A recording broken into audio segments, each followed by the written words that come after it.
Hey, Moneymakers, welcome to another episode of Taking Stock Live. I'm Kalila, and we're bringing you all the latest business news and telling you how it will affect you and your money.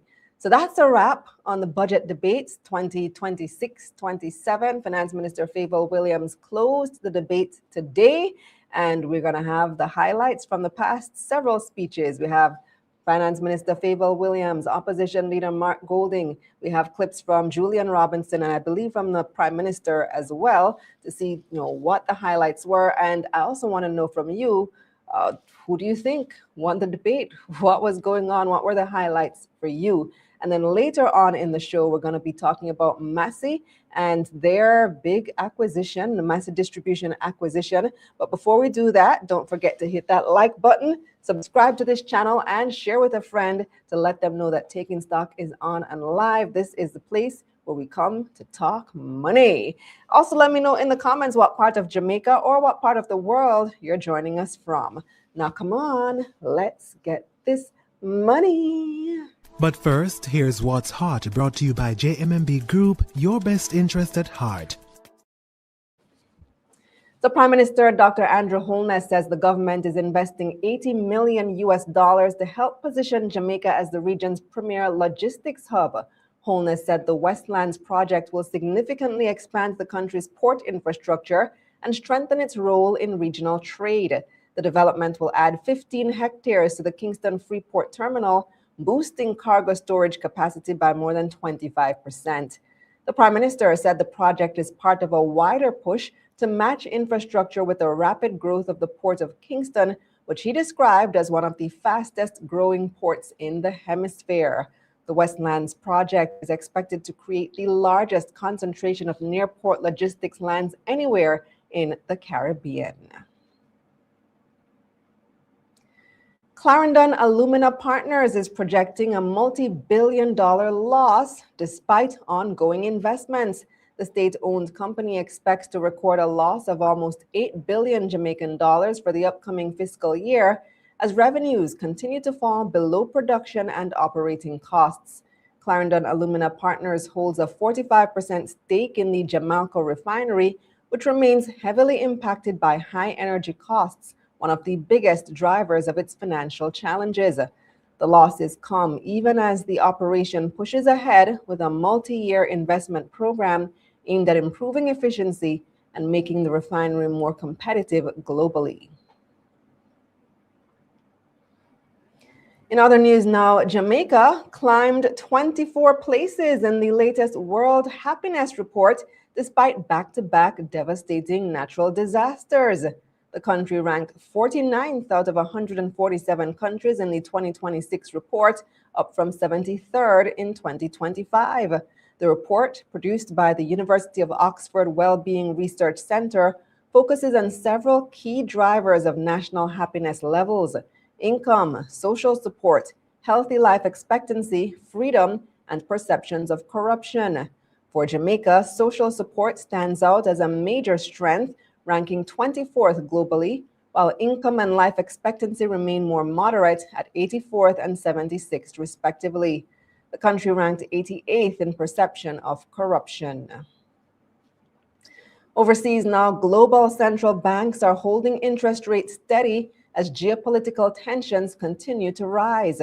The European Central Bank, Bank of England, Riksbank, and Swiss National Bank have all left rates unchanged in their latest decisions, following a similar move by the U.S. Federal Reserve. The pause comes as the war in Iran has disrupted Europe's economic outlook and raised concerns about energy supply, inflation, and overall growth. While central banks have said inflation and growth projections remain relatively stable, the uncertainty linked to the conflict is making future policy decisions less predictable. That's What's Hot in Business, brought to you by JMMB. What's Hot was brought to you by JMMB Group, your best interest at heart. Do you own land and need a title? Well, the National Land Agency NLA can help. Through the systematic land registration process, the NLA will assist residents to get titles in declared project areas across Jamaica. Systematic land registration is the methodical and orderly registration of parcels of land in a designated area known as systematic adjudication area. For further information on the systematic land registration process, including declared systematic adjudication areas, who can apply and the benefits, visit the National Land Agency's website at www.nla.gov.jm or email asknla@nla.gov.jm. The National Land Agency, one agency, one goal.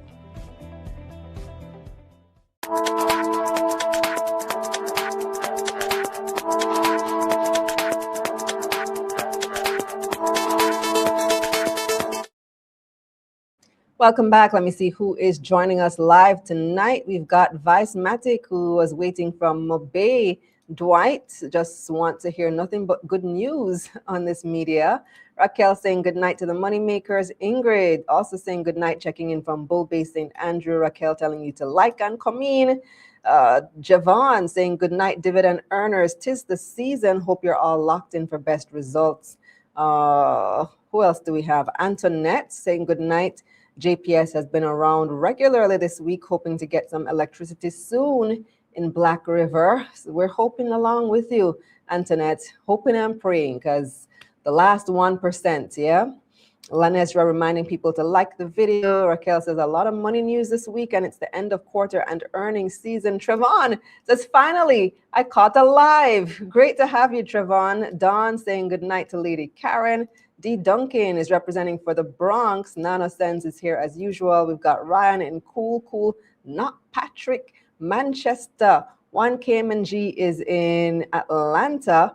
And we've got a bunch of other people on as well. Roswell is shouting on everyone from Unity Hall. And Travis is in Florida checking in. So especially to those of you who are abroad, we want to remind you that if you know a superwoman, because I think everybody knows a superwoman, this is Women's Month after all. Superwomen are people who are women who get things done, school, work, family, bills, somehow just manages to handle everything, right? But even a superhero could use a sidekick, and you can show your support for a strong woman by using Tap Tap Send to send money back home to Jamaica directly to her bank account, or for cash pickup straight to her JMMB money transfer prepaid card. Just use the code Kalila10 to get an extra $10 on your first money transfer using Tap Tap Send. So you can download that app on the Google Play or App Store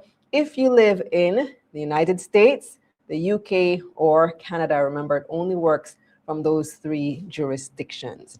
Well, speaking of superwoman, Finance Minister Fable Williams closed out the budget debate today, and we have highlights from the past few presentations. Opposition leader Mark Golding and the spokesman on finance Julian Robinson both made their budget presentations, and it's very clear that they don't agree with the new tax revenue measures. Here's what Julian said first. This is a government's clearest statement of its priorities. So when I listened to the minister's presentation, it did not address the scale of the disaster we face. It read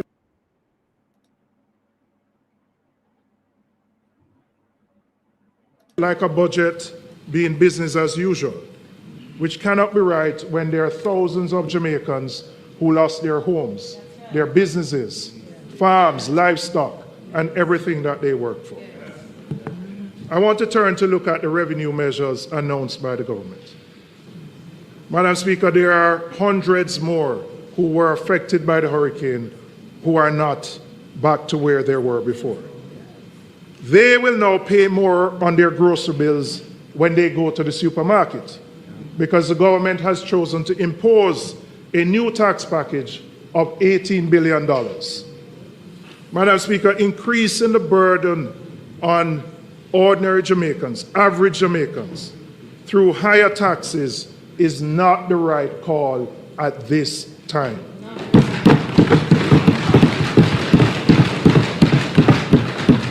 And we on this side do not support it.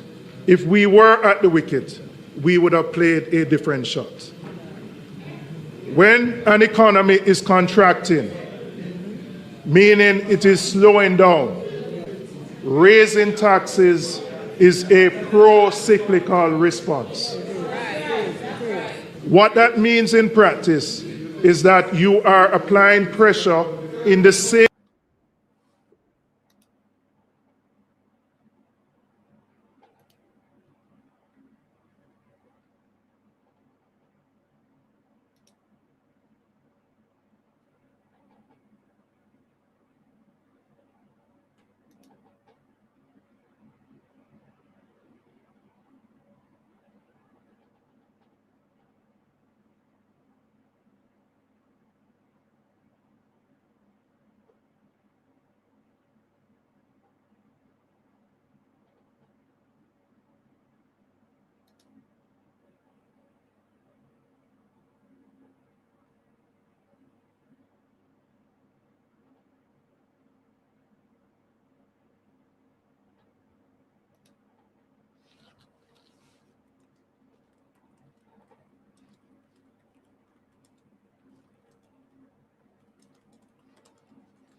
direction as the problem rather than against it. The economy is already shrinking.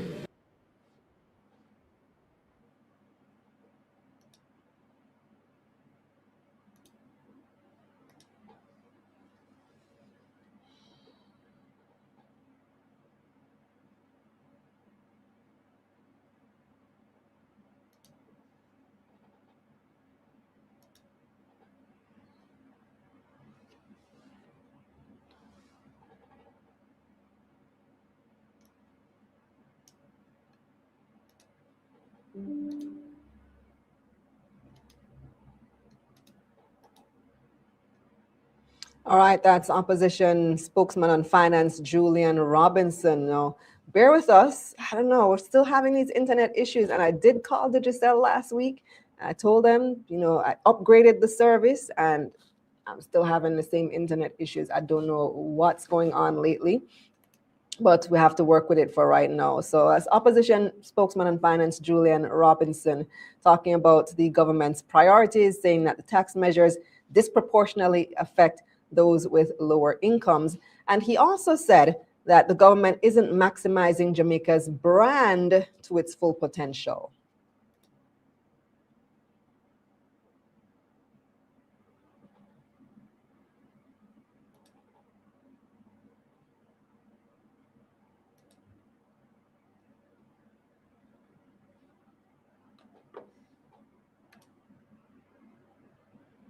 Speaker, the next second revenue initiative we are proposing is the establishment of a digital nomad program. And I'll explain what that is. That is a special legal permit allowing remote workers, freelancers, and entrepreneurs to live and work in Jamaica while employed by a company or clients anywhere in the world. Every year, 4 million tourists visit Jamaica. We have the brand, we have the climate, we have the culture. And we also have the connectivity infrastructure that those remote workers are looking for. What we do not have as yet is a structured program that allows them to stay longer, to work from here and spend their money right here in Jamaica. So we have looked at the case studies across the region. Barbados started it. There are about 6 Caribbean countries that have implemented it. And we are proposing a fee of $2,000 for a 12-month period.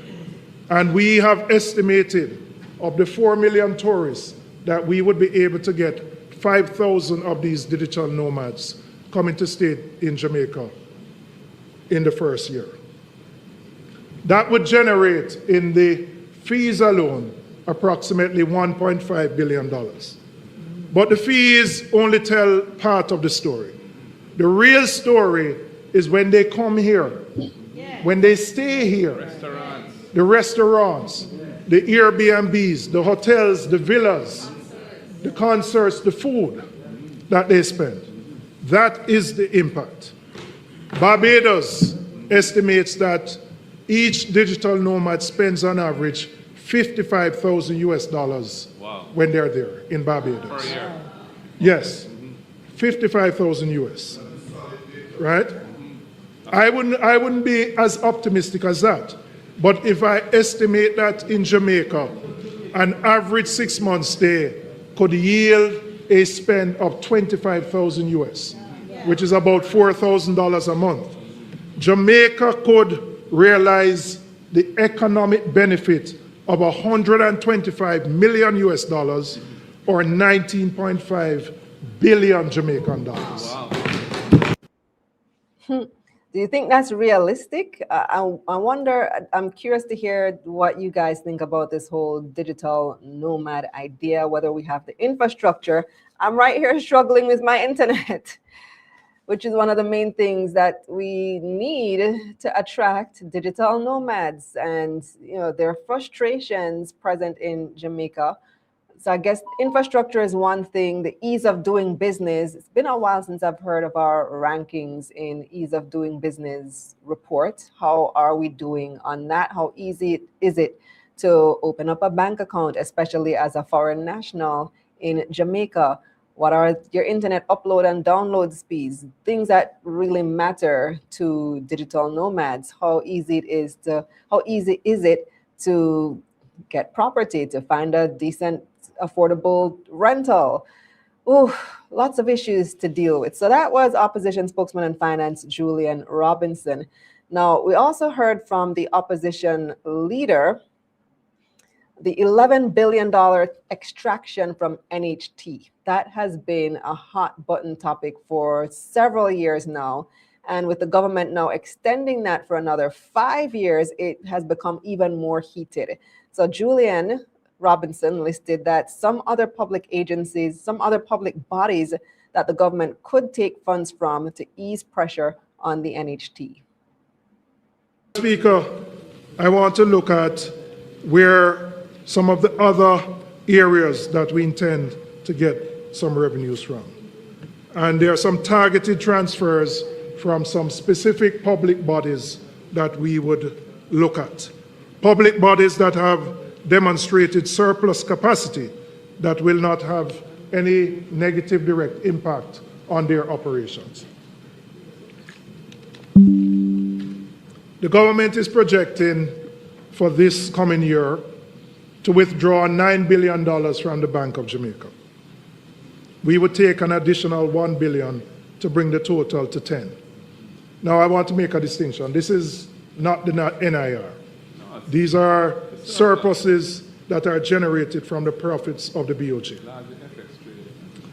We also looked at other public bodies who have surpluses, and I looked at the FCJ with a net surplus of $3.14 billion and profits of $5.15.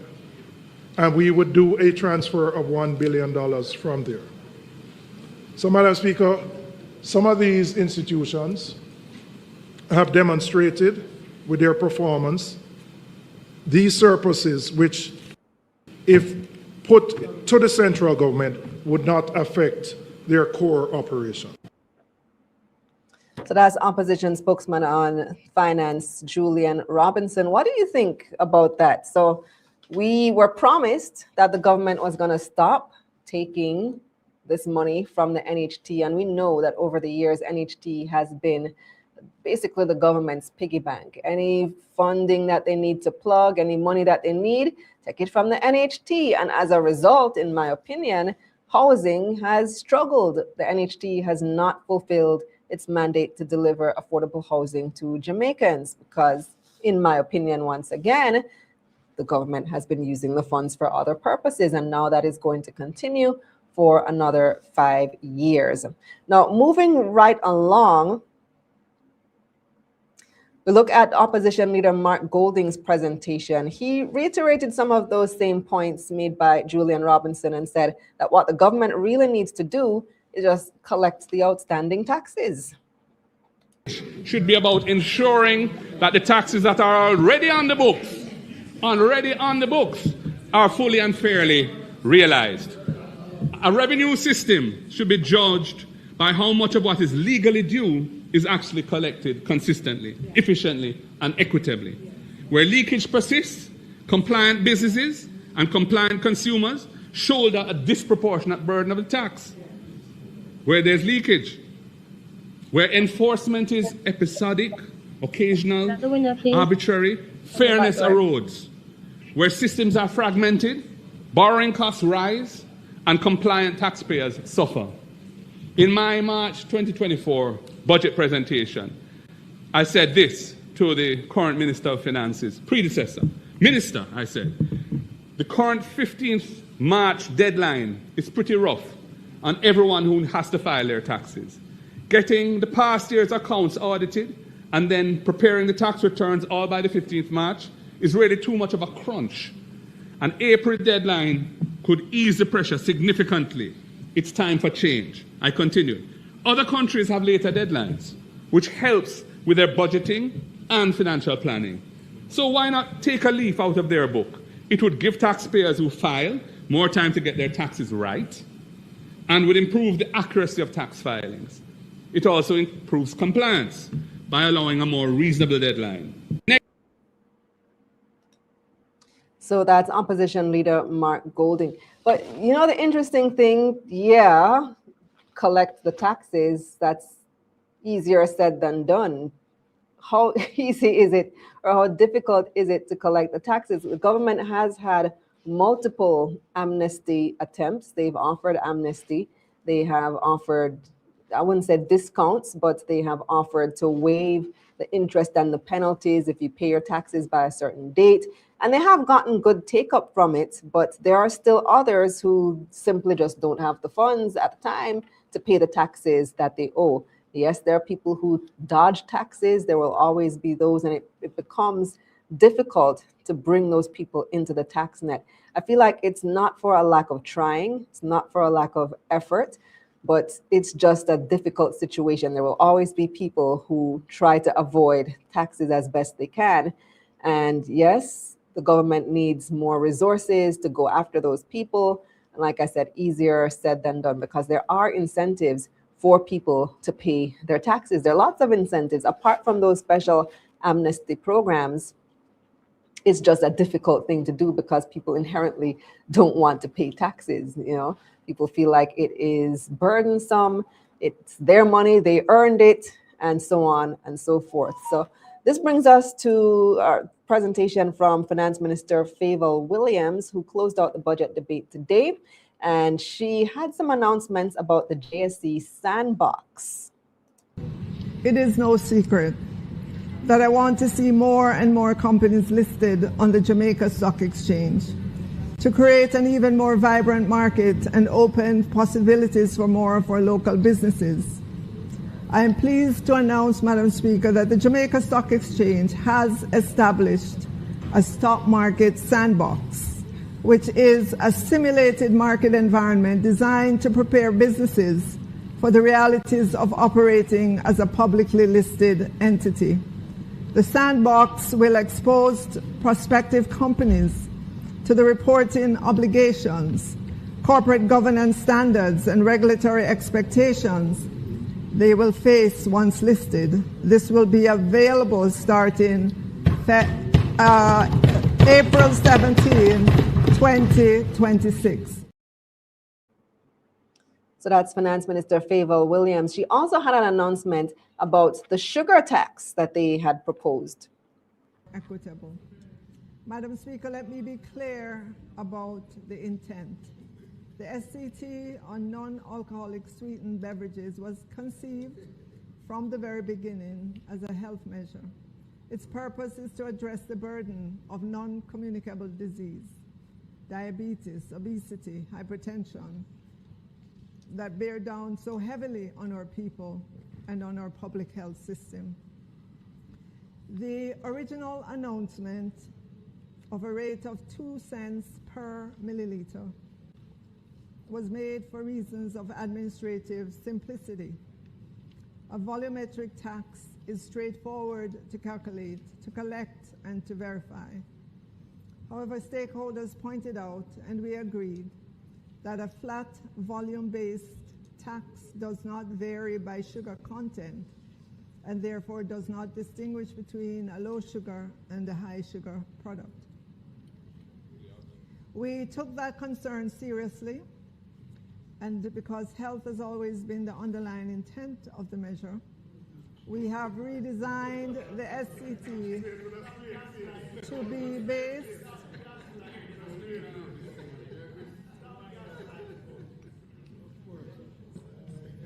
We took that concern seriously, and because health has always been the underlying intent of the measure, we have redesigned the SCT to be based directly on sugar content rather than on the volume of the beverage. Madam Speaker, the special consumption tax on non-alcoholic sweetened beverage will therefore be levied at a rate of 22 cents per gram of added sugar rather than on the volume of the beverage. Madam Speaker, this change will require some lead time for manufacturers, importers, and our tax administration to prepare. As a result, the SCT will go into effect on May 1, 2026 instead of April 1, as you don't have a copy of the announced. speech. So that's Finance Minister Favour Williams announcing a change to how they intend to implement the sugar tax. So very interesting. This is exactly what I said at the opening of her presentation, saying that the intention to add this tax was, I suppose, misallocated or misplaced. They were planning to simply tax any beverage, all beverages with sugar, regardless of sugar content, and taxing it by the volume rather than taxing it based on the sugar content. And what that initial proposal did was disincentivize manufacturers from producing beverages with lower sugar content, because your low sugar diet drink would be taxed at the same rate as your full sugar, high sugar sodas. So that didn't really make sense for what they were trying to achieve. And I think with this change, having listened to the feedback, the government is actually getting it right on this particular tax. So there were a lot more things said. We don't have time to go into every single thing, but those were some of the highlights. And I want to know from you what you thought. What was the highlight in your opinion? What was the biggest standout from the budget presentations, from the budget debates to you? And also take our poll question for this evening.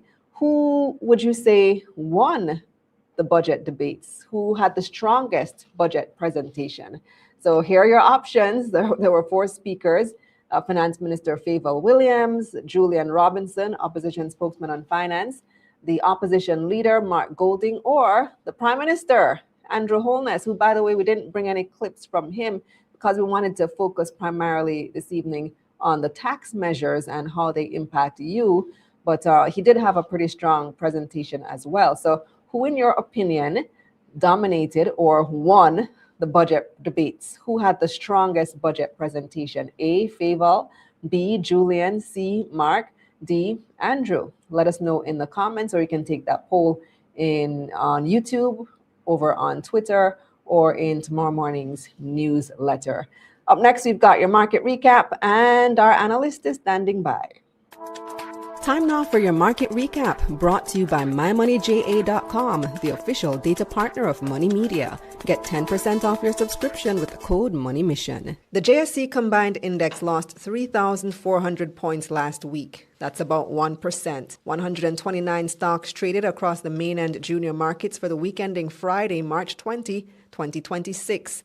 40 made gains, 74 lost value, and 15 stayed the same. 224 million shares changed hands on the Jamaican dollar market, valued at $1.5 billion. Woodcats International finished its first week on the Jamaica Stock Exchange as the week's most traded stock.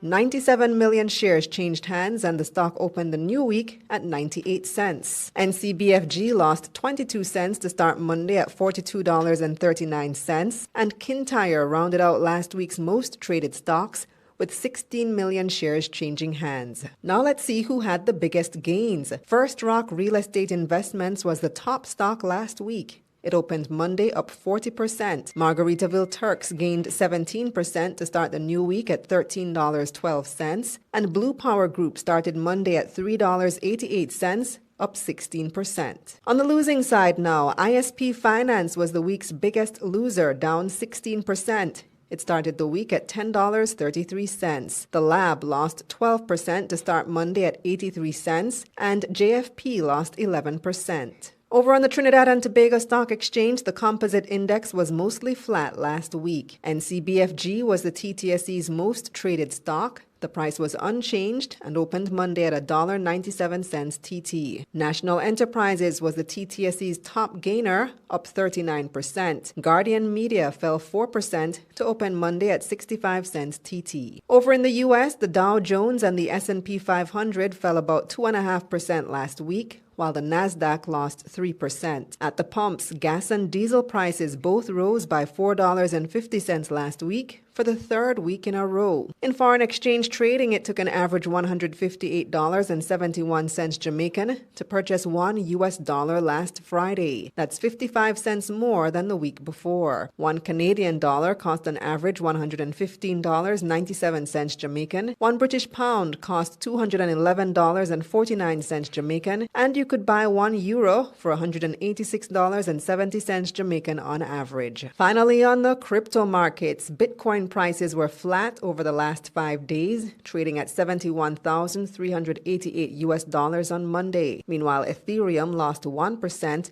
trading at $2,182 on Monday. Market Recap was brought to you by My Money JA, the official data partner of Money Media.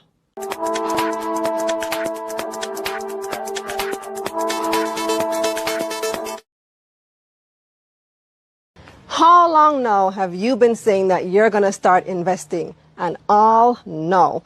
Well, the first step is to learn how. I'll walk you through everything you need to know to start investing on the stock market and building wealth. If investing is your 2026 goal, then this is where you start. Go to moneymissionja.com to get started. Let's get this money.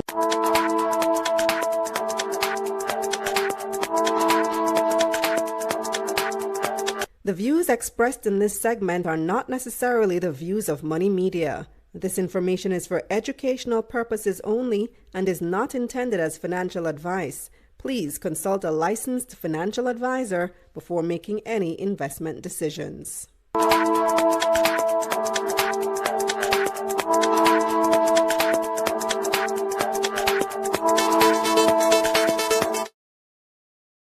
Welcome back. Let me take some of your comments so far, as well as your responses to our poll question. User says the connectivity infrastructure is a joke. We've got same person saying, how about y'all do something about the constant vandalism of that same infrastructure? Facts. NanoSense says, tax remote workers, this must be a joke. Well, if they're going to work here, they ought to pay taxes here. I don't think that's a joke at all. Diane says, is that feasible? Crime rate would have to go down for nomads to stay here long term. True, but the crime rate has been coming down, to be fair. So yeah, points both ways. Oren says, PNP never come with a budget for the middle class. Basilio says, oh, so they can run up the prices for housing? That's another issue. So we already know that, especially here in the corporate area, a lot of the housing that's supposed to be affordable housing, all these luxury apartments are being bought up by people who live abroad. And I feel like if nomads come, which probably they already are, they're going to be pricing out the locals out of their potential housing opportunities. Diane says, no, we don't have the infrastructure for it. Javon says, we have had 10 years, no new taxes. We've gotten so accustomed to goodies now, it cannot be business as usual. We must continue on our economic trajectory to move out of our rut. Tax tax us. I'm willing to pay. Oh, good for you. One of the few people I ever hear is actually willing to pay taxes. Travis says, so then what will work and pay them and Uncle Sam? Travis again, next them I'm going to start tax H2B workers too. The user says the public and private sector in Jamaica themselves don't even seem to like the work from home modality, but the government wants to encourage it for foreigners. Funny. Well, funny enough, foreigners might actually be more open to it than our locals. Matter of fact, today I posted a video, the bottom line video, talking about what Sri Lanka is doing to combat gas prices, and they have decided that they're going to give every Wednesday as a holiday. No work on Wednesday. They've essentially implemented a 4-day work week, and so no work every Wednesday so that people can stay home and use less gas, less transportation. Other jurisdictions in the region have also implemented similar measures, such as a mandatory 1-day work from home in the week. I mean, we did it during COVID. Why not implement this now? Now that we're at $100 barrel of oil, barrel for oil again, or approaching that, why not implement at least a 1-day work from home policy? It would save us on foreign exchange. It would save us on, these difficult times coming, and hopefully it doesn't last long. And even if we don't continue with these high oil prices on a sustained basis, it, I think, is a good policy for the long run. So yeah, we want people back in the office, but does it really have to be every single day? Now, let me see. Oren says, digital nomads with Flow and Digicel, you must be kidding. Probably them plan to free up Starlinks. Oh gosh. Let me see what you guys said about who they thought did the best at the budget presentation. User says, but isn't the government already doing what Mr. Golding is saying? I think that's responding to the implementing policies to collect the tax that is owed. Same thing I was saying. They already have amnesty and so on. Let's see. I'm trying to see who you guys think won the debate. Who was the strongest presenter? Oren says, excellent news, Faval. Diane says, the sugar volume in these juices are no joke. I will love if the manufacturers lower it. True. All right, finally a response. Gans Campbell says D. D was Andrew Holness. So you think Andrew Holness had the best budget presentation. Nanosen says the same. My highlight was Andrew Holness debunking Mark Golding's water lie about water more expensive than gas. Raphael also says Andrew Holness. James says C and D. C was Mark Golding, D was Andrew Holness. Nanosense, well, we already took your opinion. Holness was the winner. Oren says Holness won by a mile. Who else? Any other opinions here? Chris says PM Andrew Michael won. G Court says PNP got a flogging in the budget debate. And this comment, yes, I meant to comment on this. So Akeem says, is Faval suggesting removing the $100 US threshold on incoming goods? So I didn't hear her suggest that, but I did think it was rather funny that she pointed out she didn't anticipate, or the government didn't anticipate, that people would split their orders below $100 to make sure that they don't exceed the $100 threshold at which the shipment becomes taxable.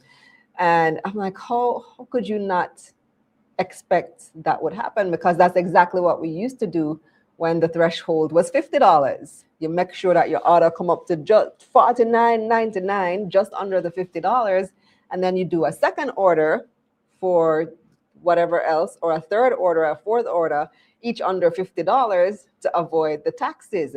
So that's exactly what people are doing now, just that you have double the space because now the threshold is at $100. And I'm like, how could you not have foreseen that people are going to split their orders below $100, which is what they used to do for the 50? And so now she's complaining that they're not getting any revenue because everybody's splitting the orders under $100, and it is hurting local businesses. I mean, it is what it is at this point. So I'm very surprised to hear her say that they didn't anticipate that. She said that they're not getting any revenue. And I wonder what she precisely means by not getting any revenue. She mean no revenue at all? And is she indeed suggesting what Akeem's saying, that they're thinking of removing the $100 threshold? She didn't say that. She didn't even suggest it, but she did lament the fact that they're not getting any revenue from that particular measure anymore, because that threshold has been raised to $100. But anyway, let's bring in our analyst for this evening, who is Taking Stock analyst David Rose. Welcome back, David. Hi, Kalila. David, why are we down there so? Fix the I don't camera. know. I don't know why the camera came up like that a while ago. Yeah. All right, so tonight we are talking about Massy, so Acado's acquisition of Massy Jamaica. We've been hearing about this Massy Distribution acquisition for a while. What exactly is happening and which companies are involved? So Massy Jamaica, well, Massy Holdings would have sold its interest in Massy Distribution Jamaica Limited to Acado Limited. Acado Limited is a joint venture between Agostini Limited, Trinidad and Tobago, and Goddard Enterprise Limited, based in Barbados. So Goddard was already here in Jamaica. So Label Crafts, they're the ones who do some of the labels that we see on these different brands of products. They have label brands. They also operate the Nissan dealership here in Jamaica. And they also had Goddard Catering as well, which was the catering for the airplanes at the airport. So they're already present. Goddard was already present in Jamaica. With respect to Agostini, though, this represents their second major acquisition entry into the Jamaican marketplace. So 2 years ago, actually 3 years ago, Agostini would have acquired Health Brands Limited and renamed it to Aventa Jamaica Limited. That's a pharmaceutical distributor. Massy Distribution Jamaica is a pharmaceutical and consumer distributor. So let's simplify it better. So when a manufacturer manufactures a good, the distributor acts as the middleman between the manufacturer and the retailer. So the popcorn, I don't remember the popcorn brand, but I know that Massy Brands, there's a couple of brands. Well, they used to do the Carla Laboratories brand before it was moved over to Aventa, and I know they do Sanofi and a couple of other major pharmaceutical brands, and that's now under Acado.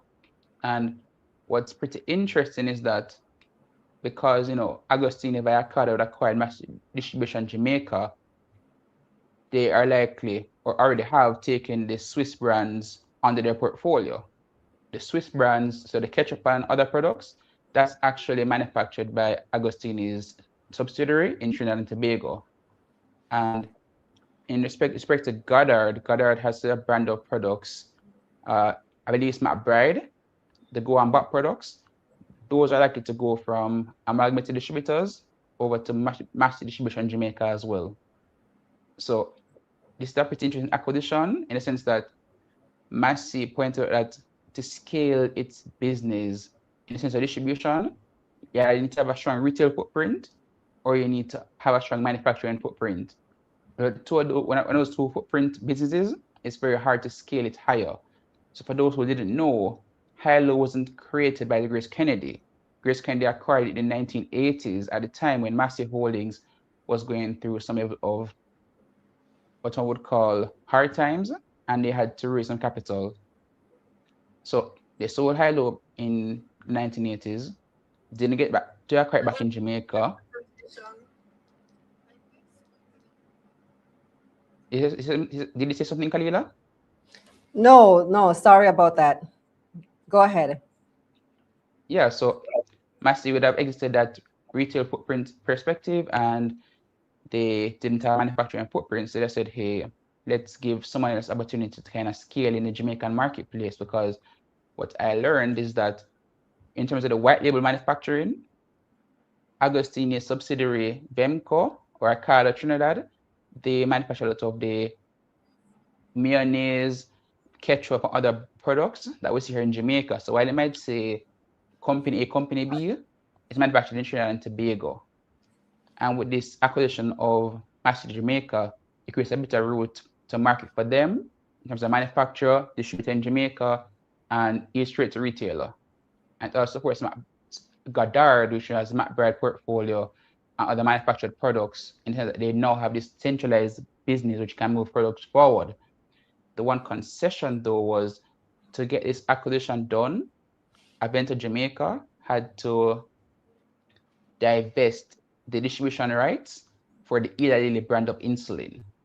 So by September 2026, CariMed Group should be distributing the Eli Lilly brand of insulin in Jamaica.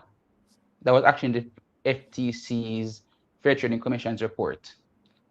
So lost Eli Lilly brand of insulin, which is about $30 billion plus, but got the Massy Distribution Jamaica business to strengthen that distribution footprint here in Jamaica.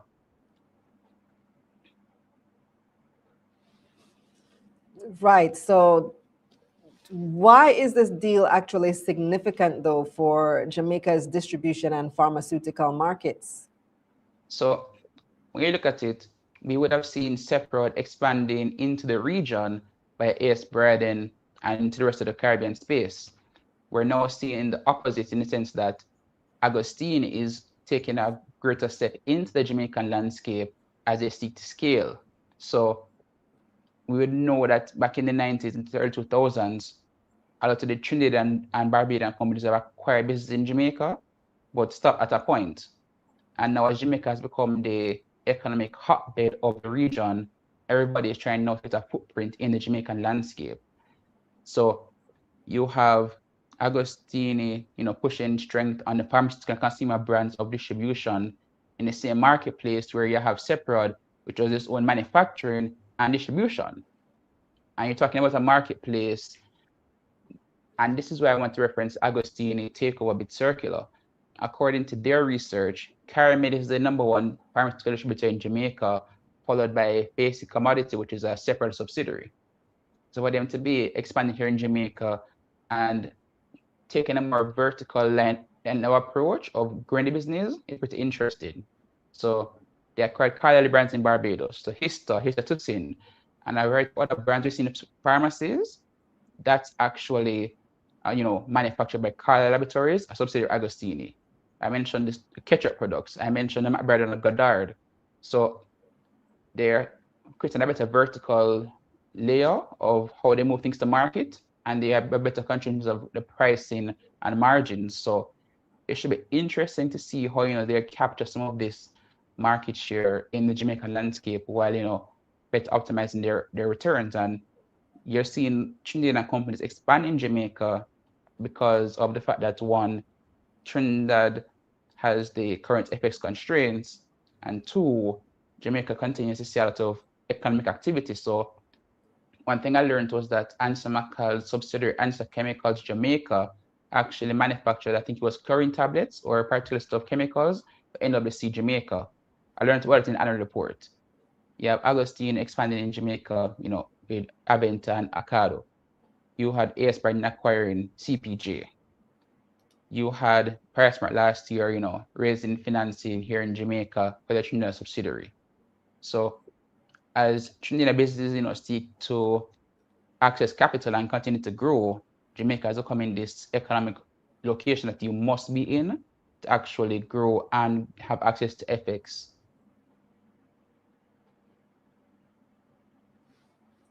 So we have a question from NanoSense. David, you keep ending your sentences so abruptly. I'm like, oh. Apologies.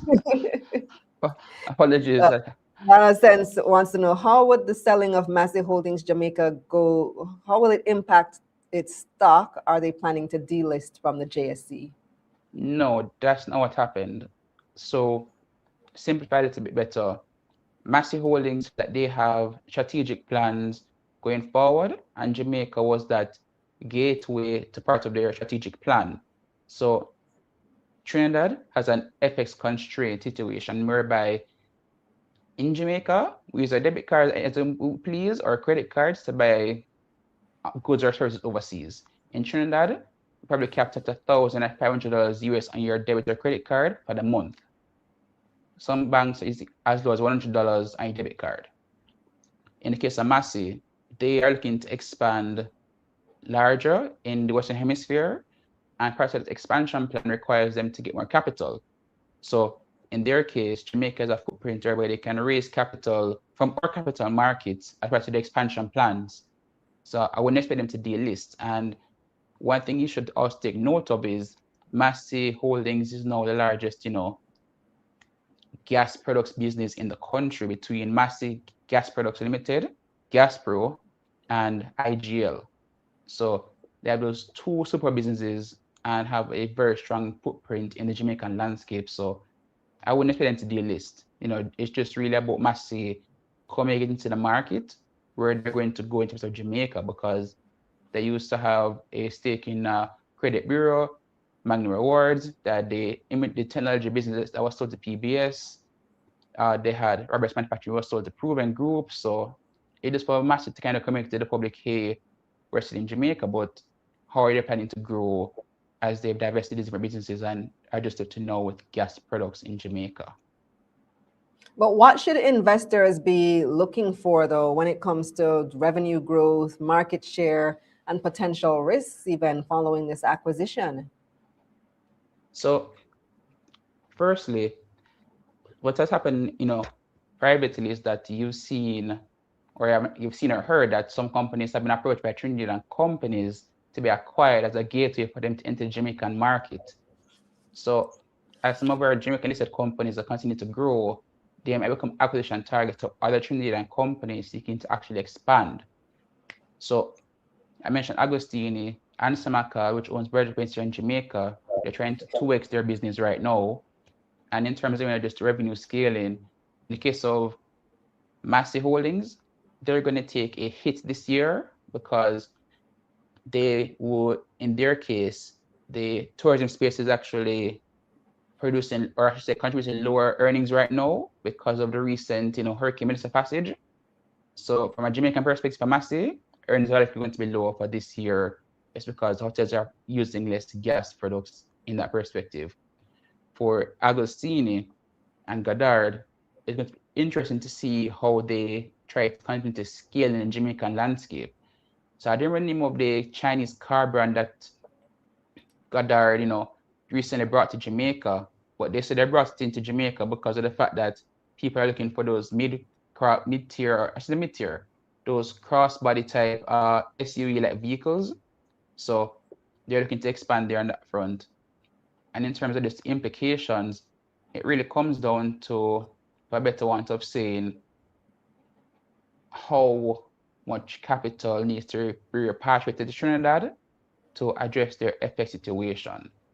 Because one thing we need to appreciate is the fact that whereas Jamaica might not make a significant amount of revenue for some of the Trinidad companies, from a revenue standpoint, they provide access to FX and they actually have one of the most profitable markets for them. So simple example, Guardian Holdings, between 20 to 25% of revenue comes from Jamaica, but at least half, or 50%, 55% I should say, of their profits come from Jamaica. So in terms of this, where we're going to go going forward, I think it's really just about looking how many companies are going to come to Jamaica to raise capital, and also trying to expand in our marketplace to tap into our expanding market, whether it's real estate or just townships, and the interconnectivity of the country as well.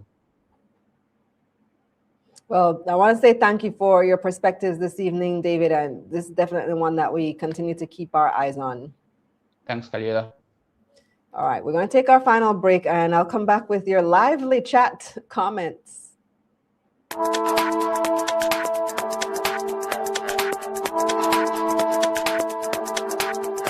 Guess what, guys? The Money Mission Workbook is now on 7 Crave Marketplace for same-day delivery within Jamaica. Exciting news. All you have to do is go to moneymissionja.com and you can select your delivery option. For global delivery, select Purchase on Amazon. For local delivery, fulfill the same day by 7 Crave Marketplace. Click 7 Crave. Or you can go to any of the following Fontana Pharmacy locations to get your copy. We're at Montego Bay, Fairview. We're at Waterloo. We're at Barbican Center and Barbican Square, Mandeville location, as well as Ocho Rios. Let's get this workbook.